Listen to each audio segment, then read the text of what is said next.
All right, so we're at the top 4. And if we haven't figured out by now, there's only going to be a few people that I haven't mentioned that's going to be in here. So let's just start up here, all right? Number 4, Notorious Big. And I'm going to be honest, if Big had more than 2 albums, and I'm not counting the posthumous ones, he might have been number 1 on this list. But I have to recognize the fact that his career was cut short, although jam-packed with legendary content. More than just the music, the icon he became and the epic run he had created an experience that all beheld but was embodied by a whole demographic until it couldn't be fenced in anymore, and the rest of the world wanted to be a part of it. In simpler terms, Big brought the East back into focus.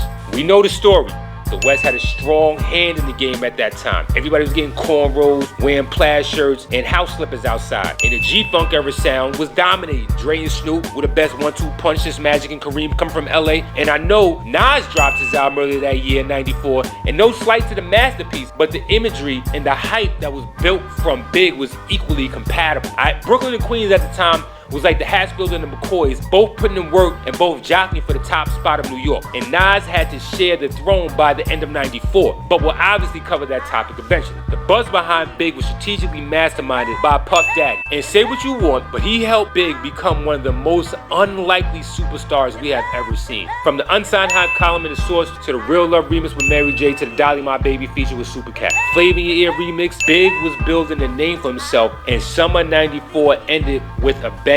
He dropped the single Juicy. Now, we know that is in the combo for the greatest song ever in hip-hop, and a precursor to shift back to the East from whence it came. Now again, I'm speaking to the experience that hip-hop experienced, not just the New York experience. All this just happened to happen in New York, and we got a front row seat. Hashtag sorry not sorry. Anyway, when Ready to Die dropped, when we was going back to school, that was when everybody's walking on the bus, train, gypsy cab, whatever. You was able to hear songs like Think Big and For My Peeps with Red Hot Lover Tone and MOP and Who Shot Ya on 89 Tech 9. Remember the pirate radio where you had to tune the dial just right. It had a tape deck on record and pause at the same time, because if you hit the straight record, it would have that warp sound of right before it starts up. I hated that. But yo, the fuse was lit. And all through '95, they go that year again, he marked his territory between helping Junior Mafia drop an album, bring Kim onto the scene, giving us classics like Players Anthem, the original and the remix, Get Money, the original and the remix, and even a hook for Crush on You. And even joints like Can't You See with Total and Be Happy with Kells. And him and Mace were an integral part in 112's introduction to the people. Big had the best of both worlds. He had the streets and the ladies. And I'll go as far as saying that Shaq owes Big a great deal of gratitude for giving him, to me, his best feature on You Can't Stop the Rain.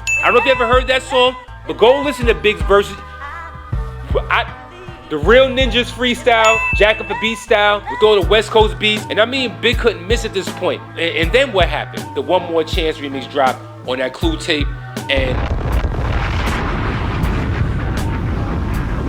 when I tell you it rang off, it is still ringing off. Now, it wasn't just the music that made him great, but it was the content. The Black Albert Hitchcock is a top 5 storyteller of all time. The 3 years in between his albums dropping were action-packed, and his stardom was shining bright and staying relevant in the midst of the woo. The woo was dominant at that point. It was written, Reasonable Doubt. Let's not forget the age-old debate of who had the better bars on Brooklyn's Finest track with Jay-Z. No wrong answer, but I want to make sure that Big gets his just due for keeping an emphasis on lyricism, and the artistry he exhibited made him a sex symbol that wasn't your typical light-skinned, curly-haired Christopher Williams-looking cat that dominated the '90s. An unheralded feat that hasn't been repeated since. Leading up to this second album dropping, he was taken away from us, but the impact of this album reverberated around the world. The double disc gave us Hypnotized, Kicking the Door, Story to Tell, I Love the Dough, More Money, More Problems, The World is Filled, Another, Nasty Girl, and I keep going. There's a lot of hits that are mostly playable, and it went diamond. In '97, the song that would etch his name deeper in the pantheon of greatness, The Benjamins.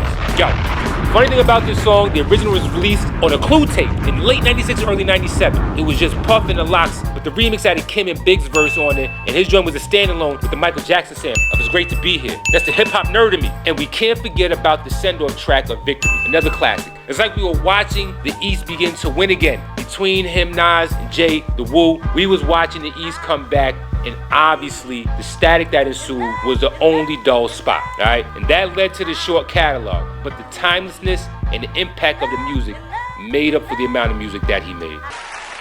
It's right here, all right?